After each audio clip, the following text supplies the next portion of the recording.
Hello, everybody, and welcome to the Sephirah Center of Shamanism. My name is Luke, experienced practitioner and mentor of the shamanic and occult sciences. On this channel, we break down all things relating to the ancient shamanic and occult technologies, bringing them into balance with the modern psychology and deep psyche. Today, we're going to be discussing a fascinating subject, and that is how to create the Philosopher's Stone in relation to one's healing and evolutionary path. We're going to be looking at what the Philosopher's Stone actually is, as well as the 4 stages of self-transformation that is required in order to attain it. This is going to be a very important subject for any of you who are interested in initiation, particularly the deeper alchemical practices, especially occult initiation. So if this is something that interests you, then I would definitely recommend staying tuned.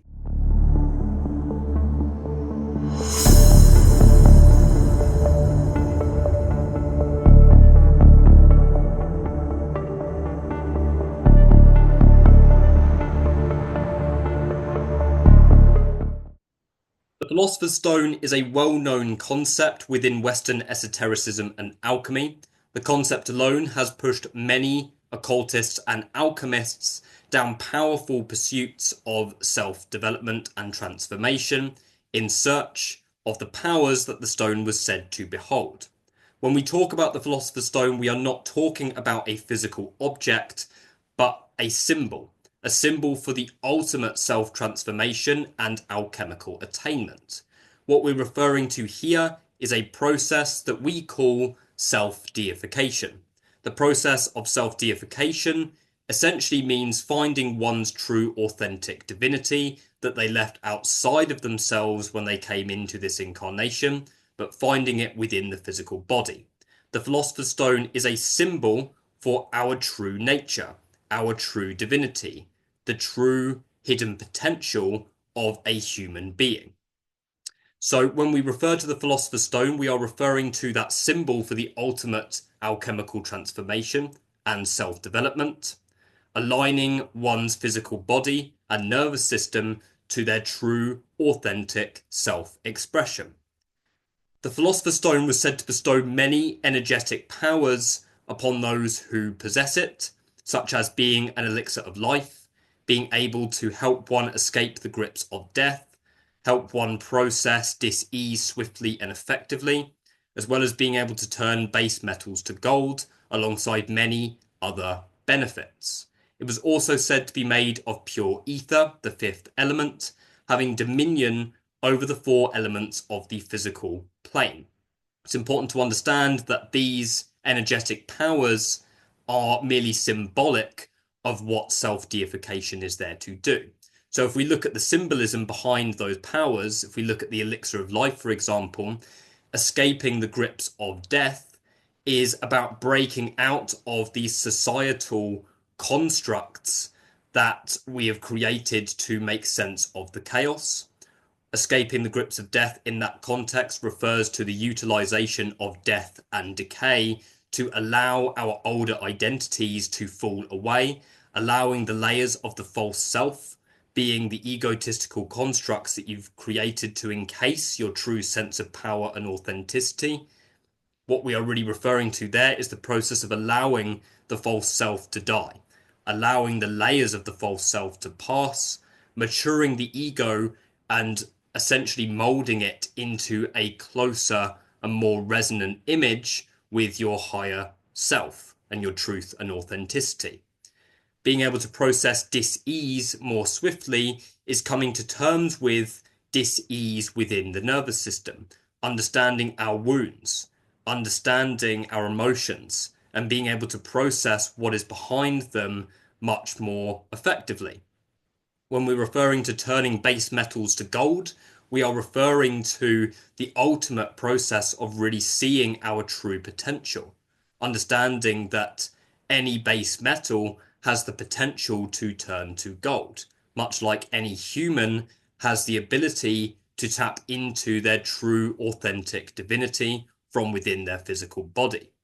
Okay, everything about the Philosopher's Stone is symbolic of one's healing and evolutionary path. The process of attaining the Philosopher's Stone is referred to as the Great Work, also known as the Magnus Opus. This is the ultimate process of self-transformation, where we shed our old layer of skin, understand our soul's evolutionary path, understand what we are really here to do, and go through the process of growing into that true, authentic role.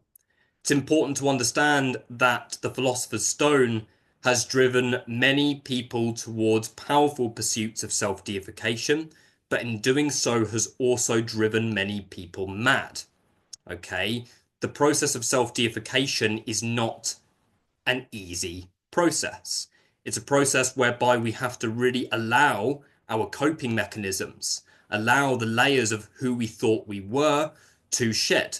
Okay, we have to be willing to go through the ultimate energetic death, you could say shamanic death, to really allow those older aspects of ourselves to pass in order to cultivate a new meaning without those predefined constructs.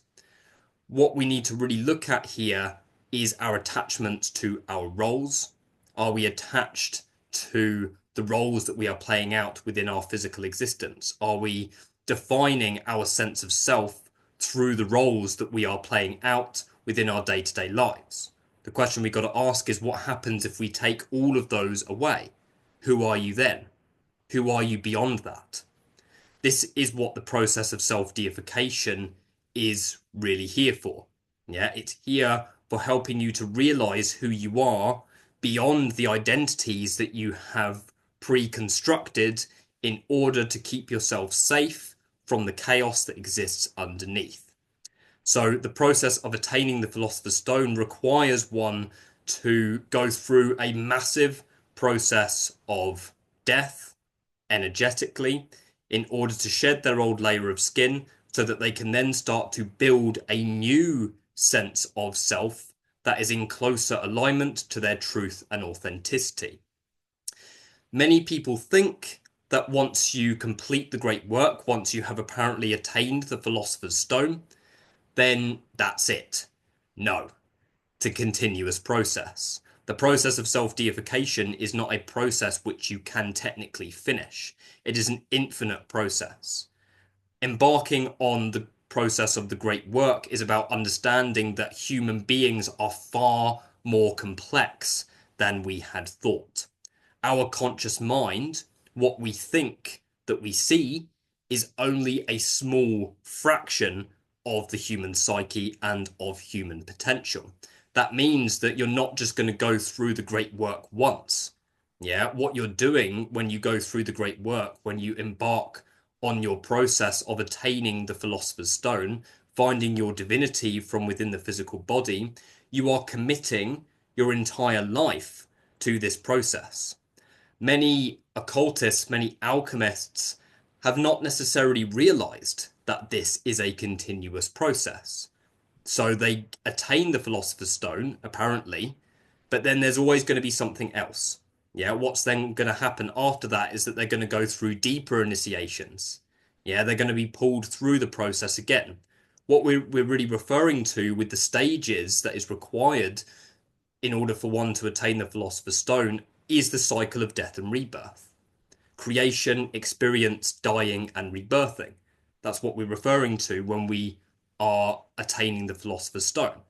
We're referring to that natural cycle of nature, that natural cycle of metamorphosis that nature needs to go through in order to grow. Okay. Once spring comes along and everything blooms, nature doesn't reach a point where it's like, okay, that's it. I'm not going to grow anymore. It's going to shed that old layer of skin when the autumn comes round anyway, in order to grow into a newer, stronger, and more authentic version of itself.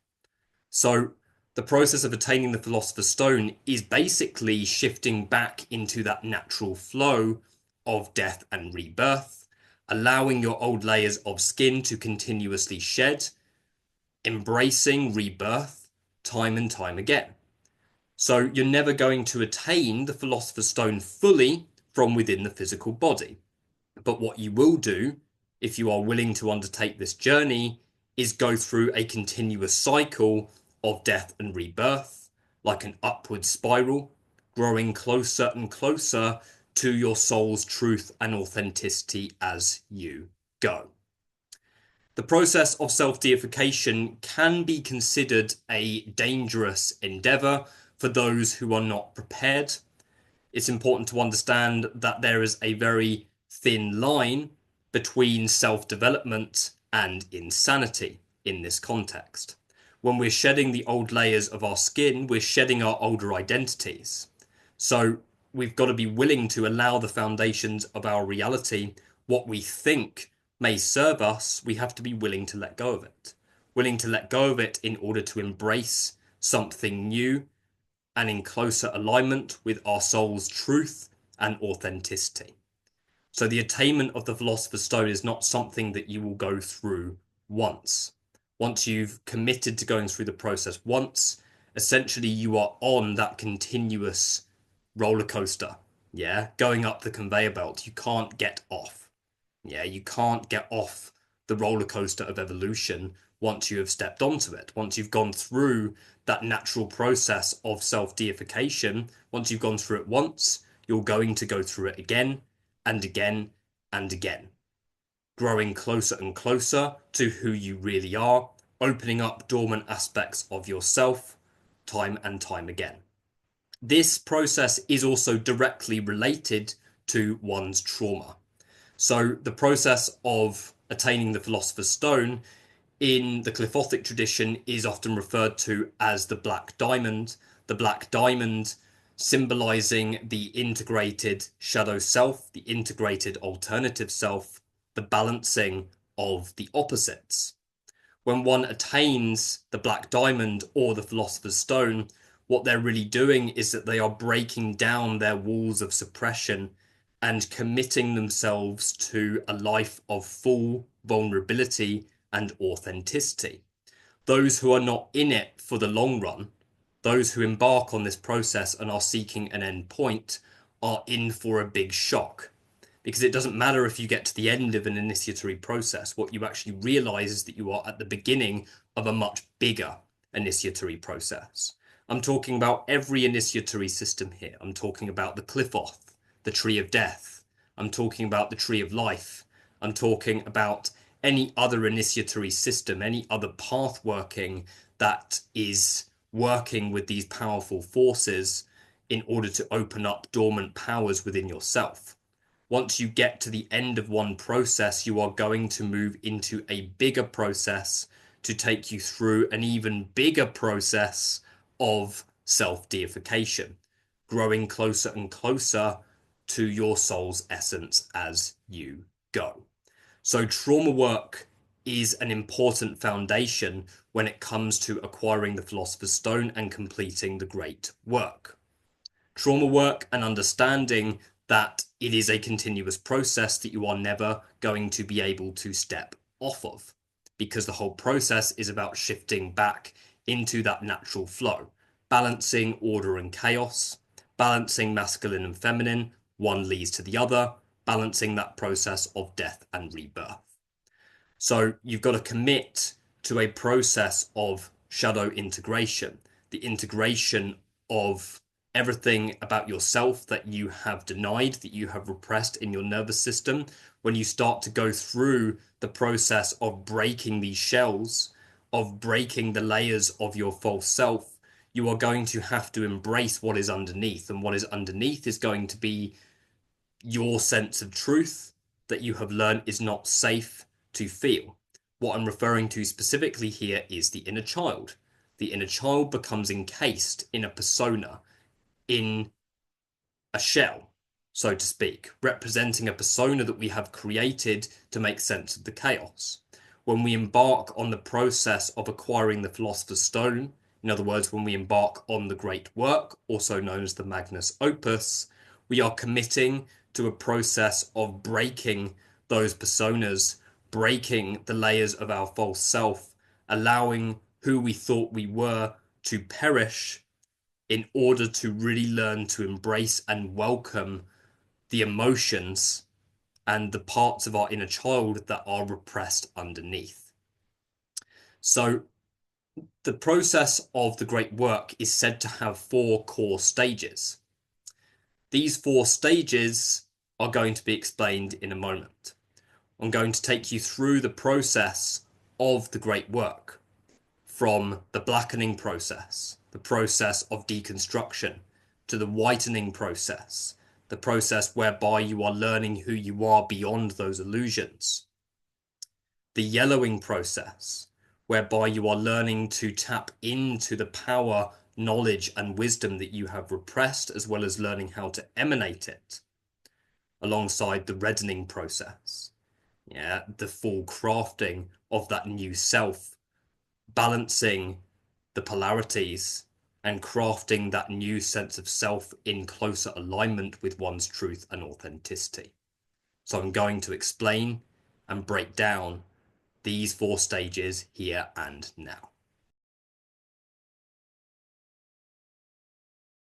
Nigredo, also known as the blackening process or the process of leucosis, is the first stage that one must go through in order to develop the Philosopher's Stone from within the physical body. This is a process of death and decay, whereby you have to allow your older layers of skin that represent the personas that you've created to make sense of the chaos and encase your true divinity to fall away. You need to embrace the death of the roles that you have cultivated for yourself, the roles that you've cultivated for yourself in order to define your false sense of self-worth, in order to distance yourself from who you really are. It's here where you become aware of the coping mechanisms, and more than anything, you become aware of the things in your life that have been encasing your full potential. You will start to become aware of how many times you have lied to yourself and how you have been restricting yourself without even realizing it.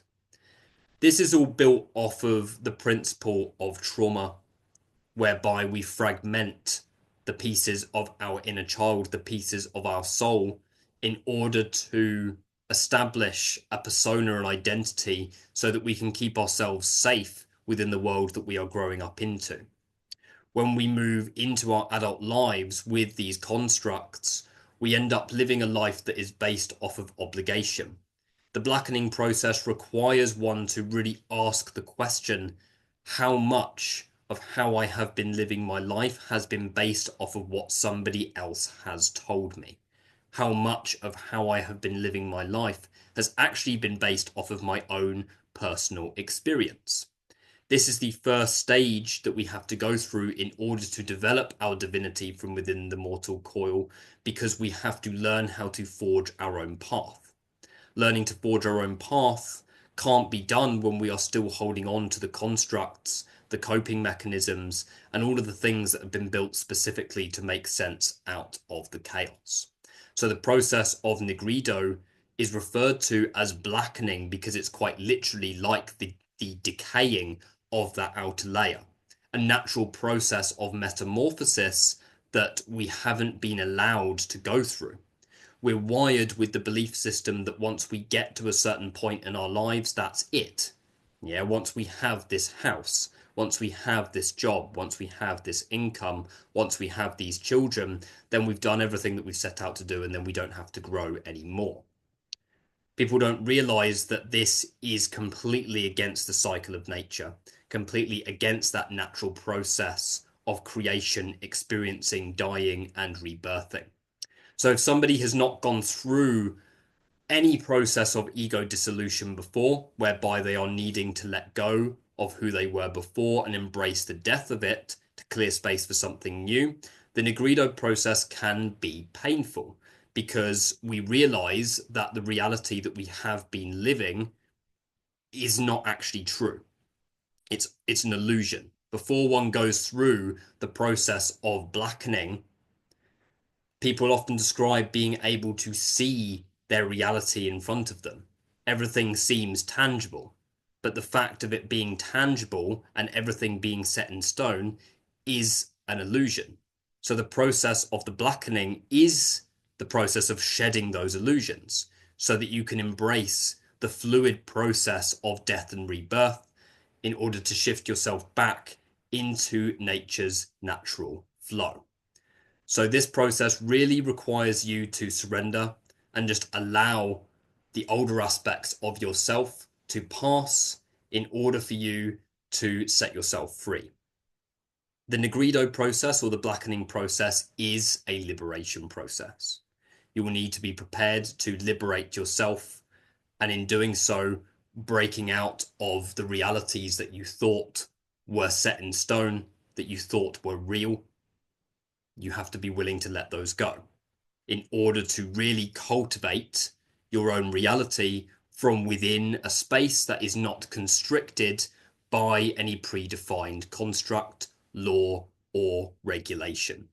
That is the role of a god. A god cultivates. Yeah, we cultivate our reality when we tap into our divinity. So we need to get rid of the illusions. Yeah, get rid of the illusions that have been specifically created to get rid of our divinity and place it into something which is outside of us. It's here where we start to step back into our role of remembering that we are a piece of the goddess. We are a piece of that dark matter energy that ignited the pure awareness from the depths of the abyss in order to find a meaning for itself. So we have to be willing to let go of those constructs, let go of those shackles, break free of those chains that we have placed on our own divinity so that we can start to cultivate our own reality. We can't cultivate our own reality when everything is already predefined. So the blackening process is that necessary first stage of self-deification so that you can essentially clear the slate. Yeah, clear the reality around you so that realistically there is nothing left. So now, once you've gone through that process, you can embrace the reconstruction of a new self that is in closer harmony with your truth and authenticity.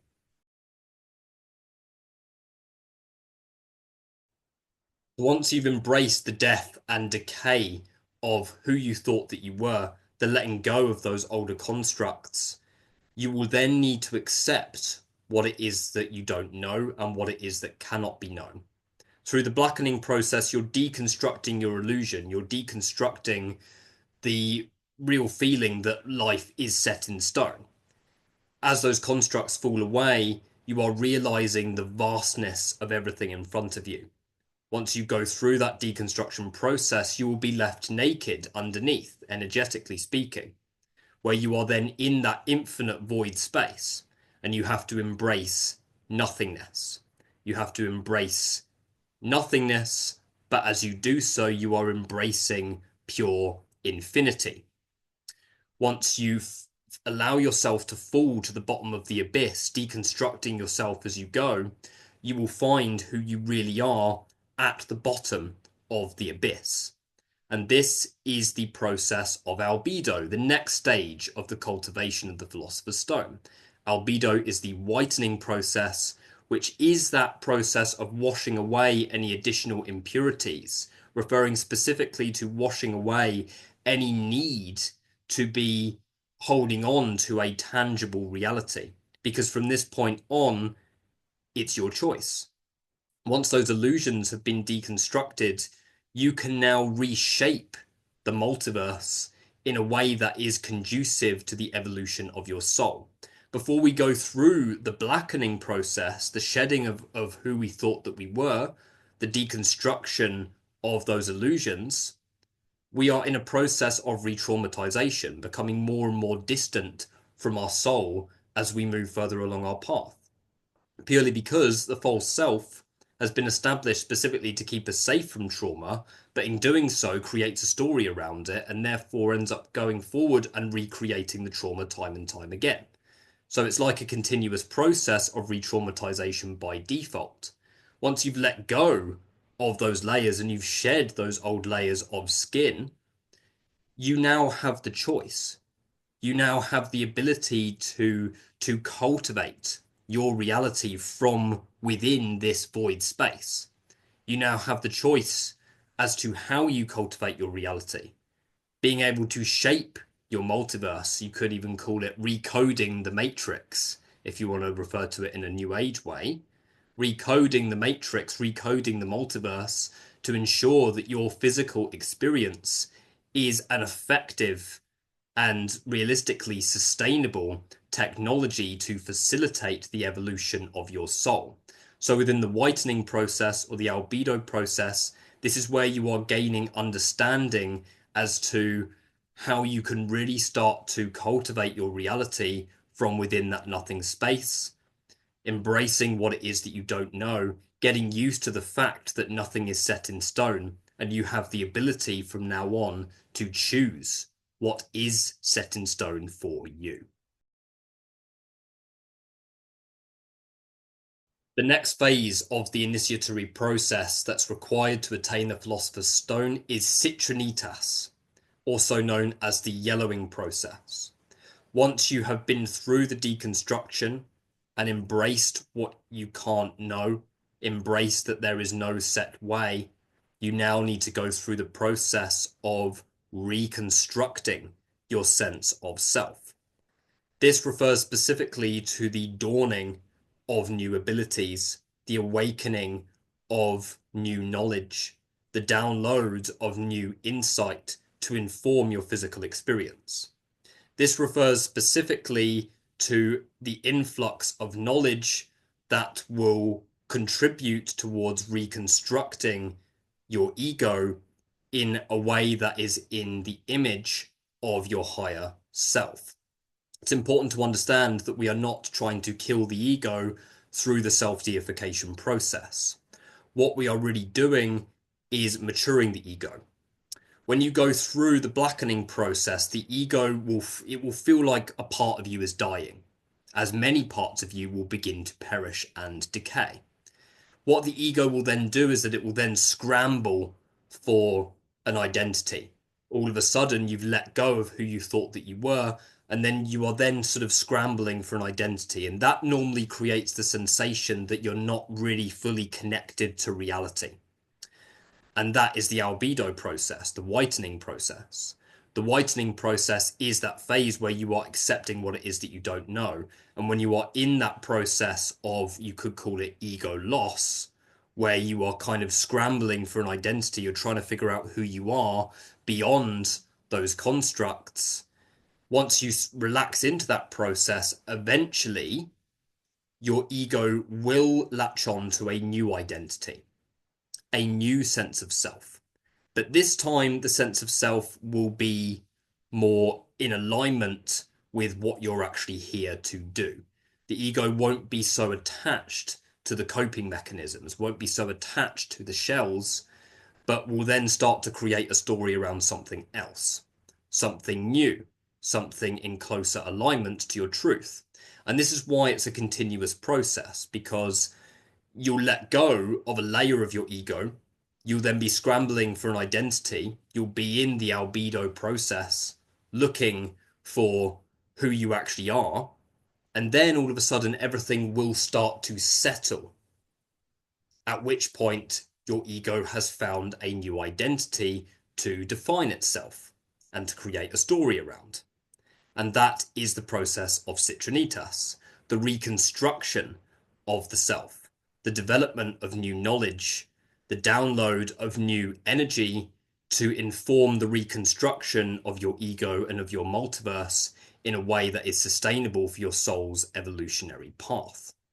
It's important to understand that because this is a continuous process, you are going to be going through that process of ego dissolution constantly. You will go through the blackening process. You will go through the whitening process. You will go through the yellowing process, which is the reconstruction of your ego. So the ego is necessary to function within our physical experience. You know, many people in the new age are focused on trying to get rid of the ego or trying to operate from no ego. Somebody who thinks that they're operating from no ego is operating from their ego.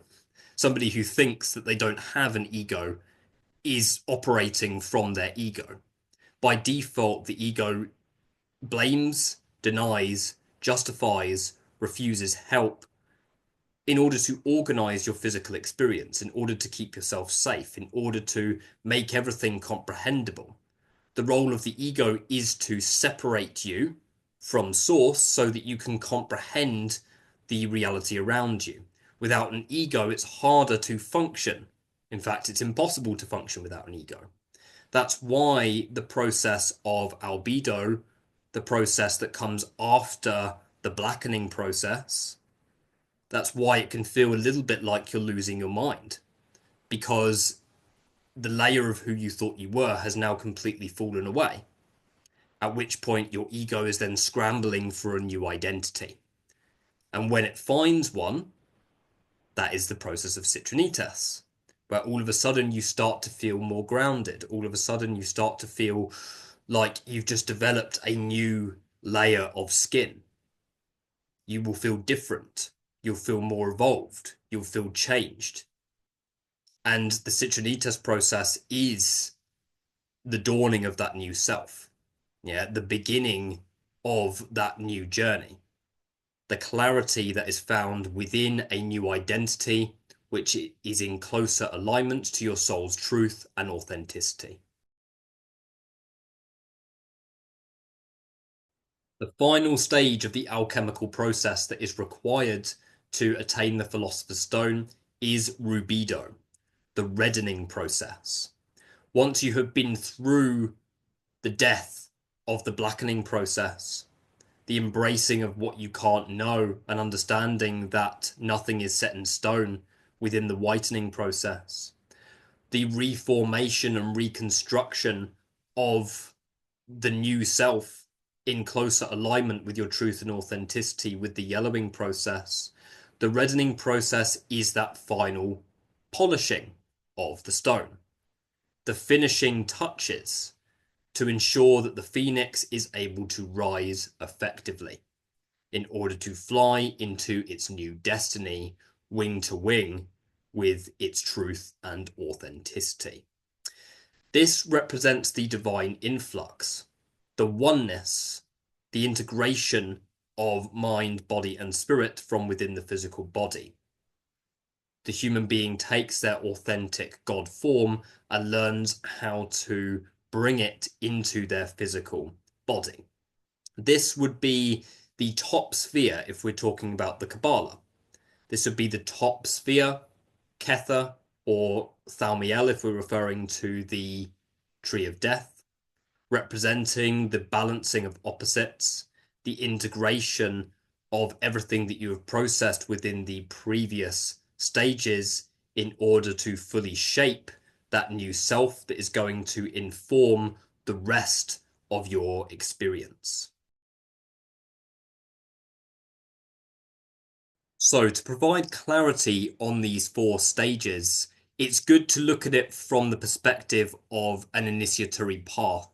And this diagram in front of you is the Kabbalah, the Kabbalistic tree of life. And this is a very good example to really pinpoint the different stages of the great work into a particular diagram and energetic process. So the Kabbalah shows the emanations from the oneness being the top sphere, Kether, down through the different emanations in order to reach the physical plane of existence, which is Malkuth.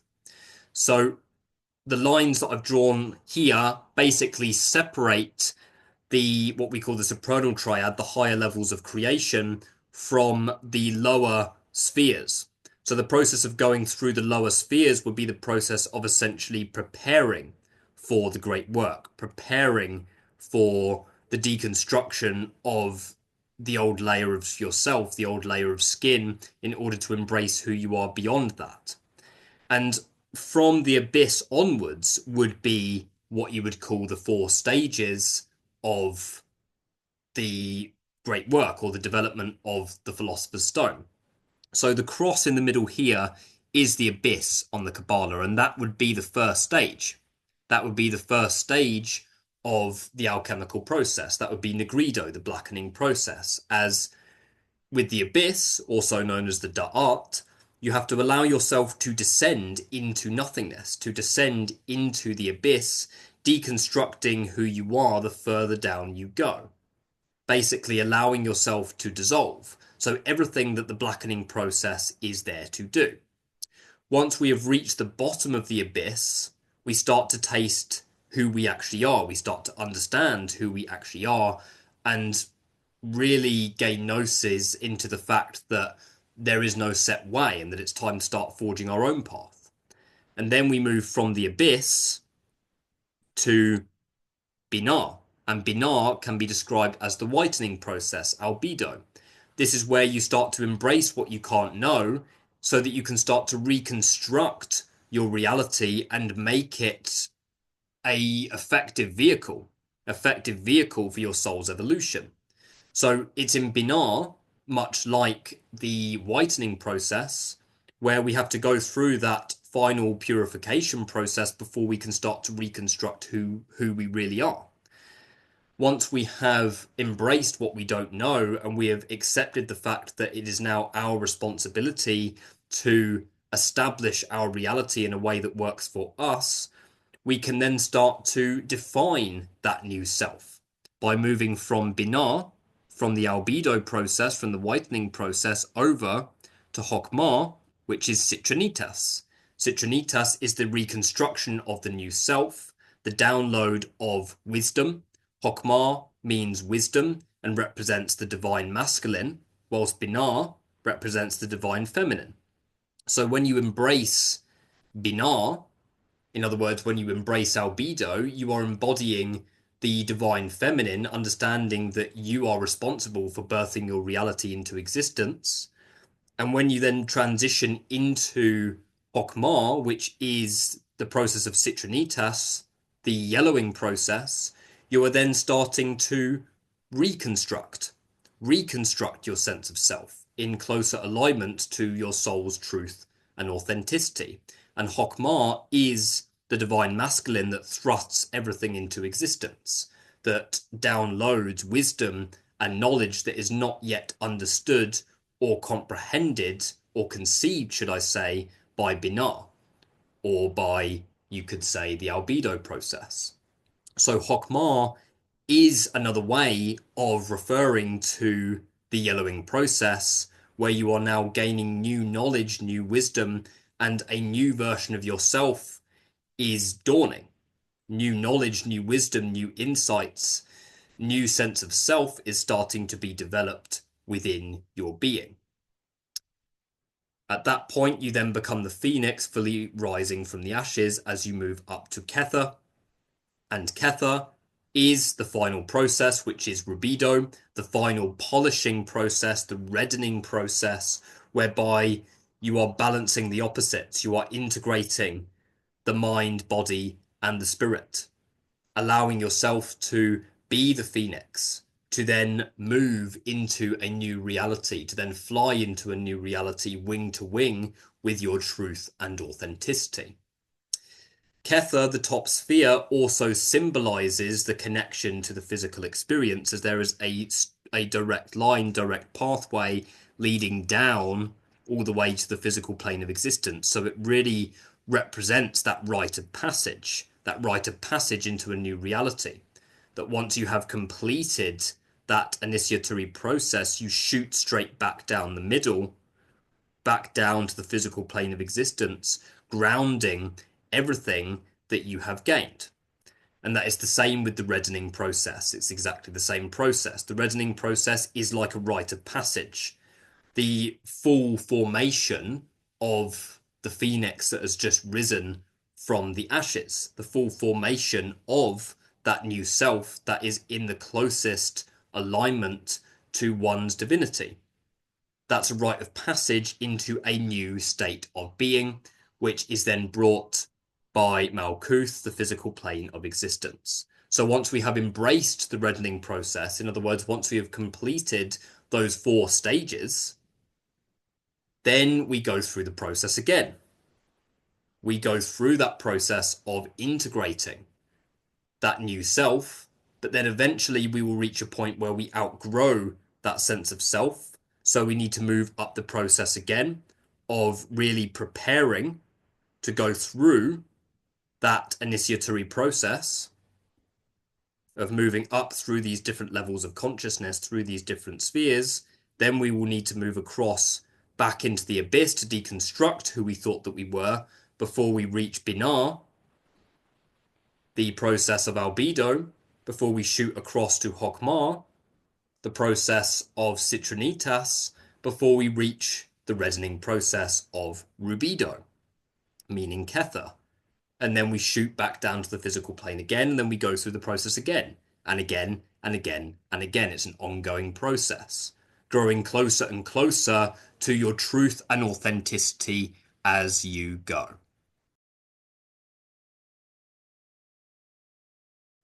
So, to conclude, the process of acquiring the Philosopher's Stone is ongoing.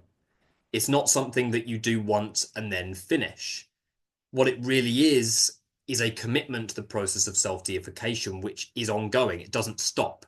You're going to keep growing as a person. You're going to keep evolving as you go through that process of death and rebirth, as you go through the process of Nigredo, blackening, allowing and embracing the death of the older aspect of yourself, everything that you've outgrown, before you embrace the space that you've just created, that new sense of self that you now have the ability to create from within the albedo process, embracing what it is that you don't know. Before you begin that process of allowing that new self to dawn, reconstructing that new self within Citrinitas, the yellowing process, before fully polishing that new version of yourself, that new aspect of yourself as you move back to the process of Rubedo, the process of Rubedo being the integration of mind, body, spirit, the integration of one's newfound divinity from within the physical body.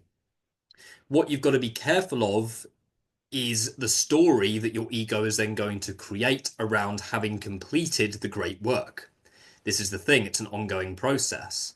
Often, the second time around can be more challenging because many think that once they go through that initial shedding process, then that's the end of it.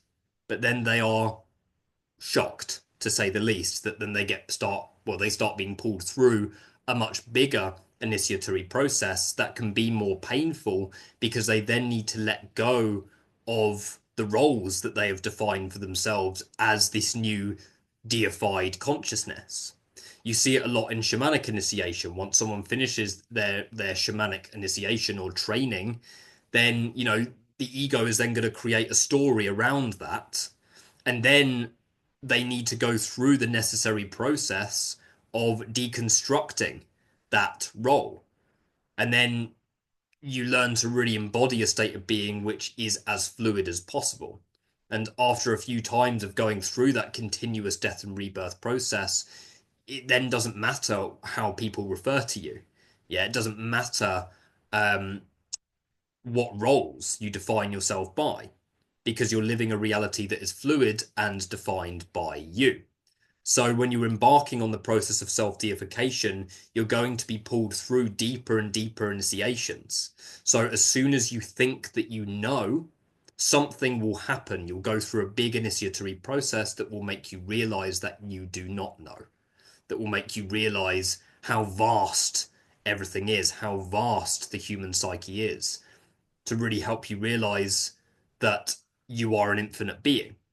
And you'll start to realize how, by creating those stories, which is a natural process, what the ego is there to do is to create a story, to create an identity, to organize your physical experience. But in doing so, if we attach to those stories, if we attach to those identities, then we are placing our own consciousness into a box, because we are saying, right, I'm this now, I'm that, I'm now a doctor, yeah, I'm now a shaman, yeah, I'm now a magician, I'm now a white magician, I'm now a black magician, I'm now a sorcerer, I can now call myself this. We have to go through the process of letting go of those roles as well, particularly with roles such as a shaman, such as a healer.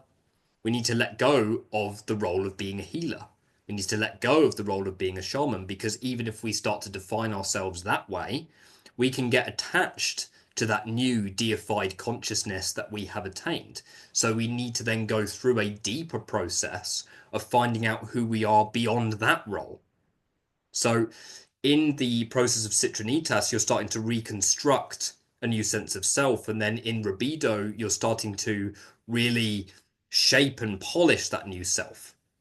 But then eventually, once you've embraced that and you've lived that role for a certain period of time, eventually you will outgrow it. Eventually, it will be time to move on. It will be time to go through another process of metamorphosis in order to grow into a much stronger and more rounded version of you that really recognizes who they are even beyond the deified consciousness.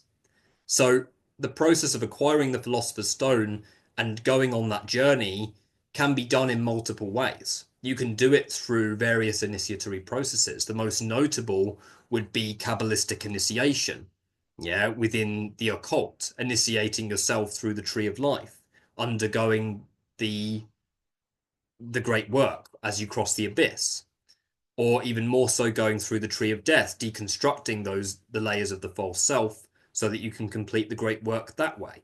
But even once you get to the end of the process, what you've got to be careful of is then creating a story around getting to the end of the process. I am now initiated. Because after that, you will then need to go through the process of finding out who you are beyond the initiate, who you are beyond this new title that you are referring to yourself as. And that is self-development. That is self-deification. That is soul evolution. Creating, experiencing, dying, and rebirthing. Creating, experiencing, dying, and rebirthing continuously. Shifting back into the flow of nature. When we look at nature, it goes through that natural process. So when we embark on this process, we are committing to a lifetime of self-development. Self-development that is never actually going to stop. You're never going to reach a point where it's like, I'm done now, because there'll always be something else. There will always be more potential. There will always be more hidden aspects of yourself that you haven't yet tapped into, because the self-deification process is really about understanding yourself as a human being, understanding your true potential as a human being beyond the constructs that you've created to encase it. So this is why many people have gone mad by going through these deep alchemical processes. Yeah, going through deep initiatory processes such as the Kabbalah, such as the gate walking of the Necronomicon, such as different currents, the currents of Apep. Many currents can offer you a process of self-deification, but they're all going to contribute towards pushing you towards your soul's evolutionary path in their own, well, in the unique way that that particular current of energy is able to offer you. So really have a think before you start diving into these initiatory processes. Really have a think. Is this something that you want?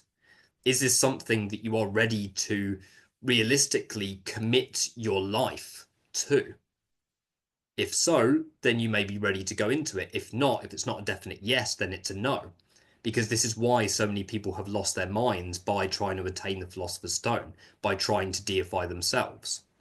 Because it's an ongoing process. We may open doorways within ourselves and then tap into this new potential, but then many don't realize that they're going to be pulled into a much deeper process of initiation that is then going to continue for the rest of their lives. So before you make the decision to start decoding your multiverse, to start reshaping it, really have a think. Is this something that I am ready for? Is this something that I actually want? Is this something that I am ready to commit my entire life to? Because once you're pulled into these currents of energy, once those doors start to open, you are not going to be able to close them. Okay. So I think that's just about everything that I wanted to speak about in this video. If you are interested in knowing more about these processes, and you may even want a coach or someone to guide you through these processes or help you to prepare for them, then that is literally what I do for a living. I will leave links in the description to my membership program, which is an amazing way of preparing your system to go through these energetic processes, as well as private one-on-one mentoring as well. So thank you guys. If this video was helpful to you, then definitely hit like and subscribe, and I will see you in the next video.